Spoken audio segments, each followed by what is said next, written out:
আর কতগুলো কাপড় আধোয়া এগুলো সব ধুইতে হবে। আর এদিকে দেখেন ডাইনিং টেবিলের অবস্থা কি, একদম এলোমেলো, ডিমের খোসাটা পড়ে আছে। এদিকে ডিম ধুয়ে রাখছি, এগুলো ফ্রিজে তুলতে হবে। ময়লার খোসা দেখেন, ঝুড়ি ভরা, পাতিল ভরা, এগুলো আমার সব ময়লা, এগুলো ছাদে দিতে হবে। আর এদিকে আরেকটা মোরগ ভিজায় রাখছি, একটা ছোট বাচ্চা মুরগি, এগুলো রান্না করব, মোটামুটি এগুলো রান্না বান্না করব। আর এই কাপড়গুলো এখন মেশিনে দিব, মেশিনে কাপড়গুলো ধুইতে ধুইতে আমার কিন্তু অন্যান্য সব কাজ শেষ করতে হবে।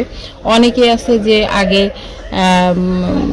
রান্না বান্না করে তারপরে গোছগাছ করে, কিন্তু আমার কাছে কিন্তু মনে হয় কি সব গোছগাছ করে বাড়িঘর পরিষ্কার করে ক্লিন করে তারপরে হচ্ছে রান্না বান্না করা ভালো। মানে এক একজনের আসলে এক এক রকম টেন্ডেন্সি।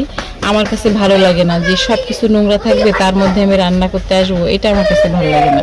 তো আমি সবসময় সব গোছগাছ করি, ঝাড়া মোছা ক্লিন সব করে তারপরে রান্না করতে আসি।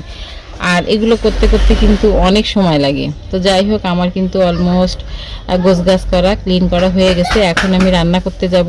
গোছগাছ করা থাকলে, ক্লিন করা থাকলে রান্না করতেও খুব ভালো লাগে। তো যাই হোক, এই যে আমার মুরগিটা